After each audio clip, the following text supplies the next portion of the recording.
Bonjour et bienvenue à tous dans ce nouveau podcast. Avant de commencer, nous voudrions remercier les deux personnes qui nous soutiennent sur Patreon, Christophe et Jenny. Votre soutien nous aide énormément. Si vous souhaitez vous aussi vous impliquer un peu plus dans la réalisation de ce podcast, il vous suffit de vous rendre sur patreon.com/lecoinducrime. Merci et on commence. Que dire quand l'amour mène au pire ? Aujourd'hui, nous allons nous intéresser à l'histoire d'un crime d'amour qui a passionné la France des années 50. Denise Labbé, secrétaire et mère d'une petite fille de 2 ans, rencontre Jacques Algaron, un officier diplômé de Saint-Cyr. Elle tombe éperdument amoureuse et dans le but de sublimer et de glorifier son amour, il lui demande de sacrifier sa fille. Voici son histoire.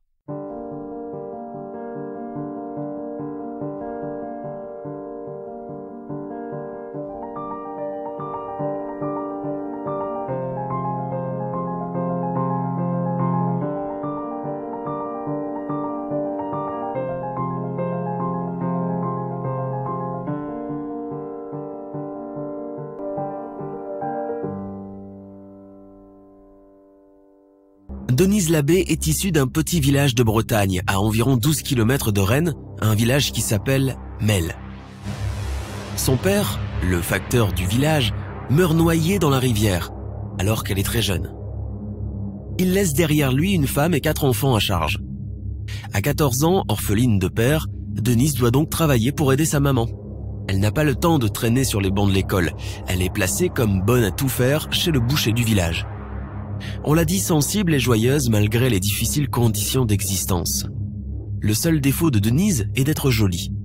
La femme du boucher prend peur et la met à la porte lorsque le mari se met à lui tourner autour. Denise est une bosseuse. Elle veut à tout prix s'en sortir pour ne plus se retrouver dans la même situation. Elle trouve un travail dans une usine à Rennes et elle reprend ses études par correspondance. Assidûment, chaque soir après l'usine, elle va à la bibliothèque pour étudier. Elle veut rattraper le temps perdu et passer ses certificats. Cela lui permet de passer le concours du service national des statistiques à Rennes. Elle devient fonctionnaire en qualité de secrétaire. Un vrai exploit pour cette jeune campagnarde. Jeune fonctionnaire, jolie et fraîchement installée à Rennes, Denise ne passe pas inaperçue. Elle est assoiffée de culture et ne fréquente que les gens instruits. Elle commence alors à sortir avec un groupe d'étudiants. Elle songe à épouser l'un d'eux qui l'attire par son côté cultivé et instruit. Mais la mère du jeune homme s'oppose au mariage, il s'incline. Alors un étudiant succède à un autre. Elle fait la connaissance d'un jeune interne de l'hôpital de Lorient. Naïve et confiante, Denise se retrouve vite enceinte. Son amant part en Indochine alors qu'elle met au monde une petite fille, Catherine. Elle tombe de haut quand elle comprend que le papa ne s'intéresse pas à la fille et ne veut même pas la reconnaître. Denise est mise devant le fait accompli. Elle est devenue une fille-mère, une mère célibataire. Et dans les années 50, ce n'est vraiment pas apprécié. Elle prend son mal en patience et décide d'élever seule sa fille en attendant de lui trouver un nouveau papa. Quand elle est mutée à Paris, Denise est obligée de mettre Catherine chez une nourrice à la campagne, chez une certaine Madame Laurent. Alors elle prend l'habitude, chaque week-end, de faire la navette, un aller-retour de Montparnasse à Rennes pour voir sa fille. Au Bureau national des statistiques, elle est une employée sans histoire et, à y voir de près, Denise a travaillé dur pour se faire une belle vie tranquille pour elle-même. Elle est heureuse, elle travaille, lit beaucoup et va régulièrement voir son enfant. Mais elle est encore jeune pour vivre en nonne et se met à la recherche de l'amour, cette chose si belle, si pure, que les romans ne cessent de relater et qu'elle n'a pas encore trouvé dans la vraie vie. Pour se changer les idées et voir du monde, Denise décide d'aller au bal du café du Glacier de la mairie à Rennes. Confiante, elle entre dans le café. Un jeune homme lui sourit. Il est grand, mince, avec de beaux yeux verts et habillé de l'uniforme des officiers de Saint-Cyr. Denise est sous le charme. Il l'invite à danser et la vie devient belle pour Denise, la rêveuse. Jacques Algaron a 24 ans. Il vient de sortir de l'école de Saint-Cyr en qualité de sous-officier. Cerise sur le gâteau, il est cultivé, ce qui n'est pas pour déplaire à Denise. Après avoir passé toute l'après-midi avec lui, elle se lance et lui avoue qu'elle a une petite fille. Au lieu d'être effarouché, il lui répond du tac au tac que lui aussi il en a une. Pour Denise, c'est sûr, c'est l'homme de sa vie. Denise tombe passionnément amoureuse. Jacques est un beau parleur qui philosophe sur tout et surtout sur l'amour. Denise boit ses paroles, subjuguée par cet homme si séduisant qui s'intéresse à elle. Jacques dit que le véritable amour doit être au-delà du bien et du mal, au-delà de la morale. L'amour absolu total existe bel et bien, mais c'est une étape bien trop haute pour les communs des mortels. L'amour absolu est le fruit de sacrifices. Pour le mériter, il faut se vouer corps et âme à l'être aimé. Il faut sans cesse prouver son amour en obéissant. Et pour mériter son amour, Denise doit faire ses preuves auprès de lui. Il faut qu'elle prouve qu'elle est supérieure à toutes les autres femmes. Il faut aussi qu'elle prouve qu'elle est digne de sa présence auprès de lui, qu'elle soit digne de son amour. Jacques assurément est très complexe. C'est l'enfant naturel d'un vieillard, d'un officier en retraite, qui avait fini par épouser sa mère. La maman de Jacques va se démener pour donner une bonne éducation à son fils et le faire accepter par la famille de l'officier. Jacques va donc grandir avec un sentiment d'infériorité au sein de sa propre famille. Après une enfance douloureuse, le garçon a une adolescence à la fois secrète et ardente. Il fréquente les écoles les plus prestigieuses. Son professeur voit en lui un jeune homme intelligent, imaginatif et plus mûr que ses camarades. C'est aussi d'une autre façon l'opinion des jeunes filles qu'il arrive à séduire rapidement. Il est beau, il les fait tomber toutes et les collectionne. À 17 ans, il devient père d'une fillette qu'il reconnaît et dont il s'occupe un peu. Peu après, ayant connu une autre jeune fille, il sera père une seconde fois. C'est un personnage haut en couleur qui a développé très jeune une philosophie de l'amour bien à lui, où il est le seul roi et le seul patron. Bref, Denise vient de tomber sur un drôle de numéro qui va lui en faire voir de toutes les couleurs. Jacques est un envoûteur qui va s'immiscer dans les pensées de Denise et lui embrouiller la tête. Il va l'initier à sa drôle de conception de l'amour. Une femme doit tout accepter de lui et ne doit pas avoir peur de se faire humilier. C'est un sadique, un adepte du SM. Mais Denise ne voit plus que par lui et accepte tout. Elle est sous son emprise comme envoûtée, flattée du privilège qu'elle a de mériter ses attentions. Lui, le merveilleux homme qui délaisse les autres femmes pour elle.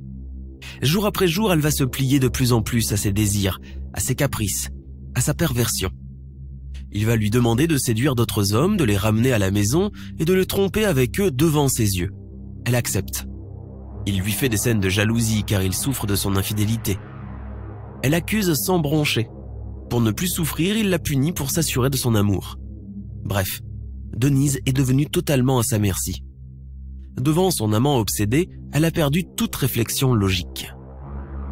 À ce stade de soumission, Jacques veut aller encore plus loin et il va demander l'incroyable. Il va demander à Denise de tuer l'enfant qu'elle a eu avec quelqu'un d'autre que lui. Sa fille ne doit plus exister, car elle est le résultat d'une relation passée. C'est l'ultime preuve d'amour qu'il exige d'elle. Jacques enfonce cette idée dans la tête de Denise. Il veut qu'elle tue Catherine pour qu'elle soit totalement à lui tout seul. Pour toute personne sensée, cela semblerait insensé d'exiger une telle preuve d'amour. Mais Denise, folle amoureuse, accepte pourtant ce chantage macabre de Jacques le fou, tout court. Et là, contrairement à toute logique, dans cet état de servitude sentimentale où elle se trouve, Denise ne va pas se ressaisir du tout. C'est dégoûtant, contre nature et inconcevable, mais elle va accepter. Denise va tenter de prendre la vie de sa propre fille. À la première tentative, elle échoue. Elle va essayer de laisser tomber Catherine par la fenêtre du 2e étage de chez sa sœur. Elle la prend par la taille et la met dans le vide. Elle se force, mais son instinct maternel encore présent va l'en empêcher. À la 2e tentative, Denise jette la petite Catherine dans un canal d'eau. Et encore une fois, elle ne va pas pouvoir supporter. L'amour de Denise pour son enfant et son instinct de mère sont entrés en jeu. Et c'est elle-même qui va chercher de l'aide. Catherine a survécu après qu'un étranger ait réussi à sortir la petite fille de l'eau. De toute évidence, cela l'a brisée à l'intérieur que de faire ça. Elle aime sa fille et ne veut pas lui faire du mal, encore moins la tuer. Mais elle a aussi besoin de l'approbation de son amant. Elle est terrifiée à l'idée que, si elle ne fait pas ce qu'il exige d'elle, elle va le perdre. Maintenant, Jacques menace de quitter Denise si elle ne s'exécute pas.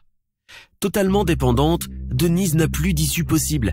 Elle doit coûte que coûte honorer sa promesse. Et malheureusement, ce qui devait arriver arriva. Sa 3e tentative va malheureusement être la bonne.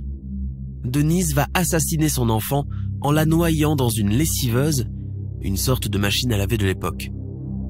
Elle attrape Catherine par les chevilles, la renverse et lui met la tête dans l'eau. La petite fille se débat, mais Denise ne lâche pas. Elle la tient fermement 1 minute, 2, 3, ça y est, elle ne bouge plus. Comment a-t-elle pu? Qu'a-t-elle ressenti une fois la chose faite? Pouvez-vous imaginer tuer votre propre enfant? Sa sœur accourt, appelle les pompiers, mais c'est trop tard. Catherine n'est plus. Denise dit que c'est un fâcheux accident. Le lendemain, elle envoie un télégramme à Jacques pour l'informer qu'elle a été obéissante. Elle l'a fait. Elle lui a offert sa preuve d'amour tant exigée. Pourtant, Jacques n'est plus le même. Il devient froid et distant. Il dit à Denise que cela n'a pas eu l'impact espéré. Au contraire, il ne ressent plus rien pour elle et il la quitte. Tout ça pour rien. Denise est sous le choc. Denise est convoquée à la gendarmerie. On l'interroge sur les circonstances de la mort de Catherine. Et bien qu'elle répète que c'est un accident, le doute est persistant. Denise se retrouve devant le juge d'instruction et devant les questions pressantes, elle craque et avoue. Elle raconte toute l'histoire. Interrogé, Jacques se défend avec énergie d'avoir incité Denise à commettre son crime. Elle l'a décidé et l'a fait toute seule. Le procès des 2 amants s'ouvre 2 ans après le crime en 1956 devant la cour d'assises de Loir-et-Cher à Blois. La salle du tribunal est comble et l'audience est retransmise par radio. Denise se retrouve accusée de meurtre et Jacques de l'avoir obligée. Le verdict tombe, elle est reconnue coupable de meurtre et condamnée à une peine de travaux forcés à perpétuité pour le meurtre de Catherine. Jacques est condamné pour complicité de meurtre par abus d'autorité. Il écope de 20 ans de prison. Il y a eu 2 victimes dans cette affaire. Catherine, d'abord la pauvre enfant tuée par sa mère sous l'influence d'un fou. Puis Denise, qui a non seulement dû subir les sévices moraux que Jacques lui a infligés, mais a dû aussi vivre le restant de sa vie en sachant qu'elle a tué son propre enfant. Quoi de plus terrible que cela? Nous sommes à la fin de notre émission du jour. N'hésitez pas à écouter les autres émissions du podcast et à prendre 5 secondes pour nous laisser un 5 étoiles sur iTunes. C'est vraiment très important pour nous. Vous pouvez aussi vous abonner pour ne pas rater les prochains épisodes et nous suivre sur Facebook pour nous en proposer de nouveaux. Merci et à bientôt.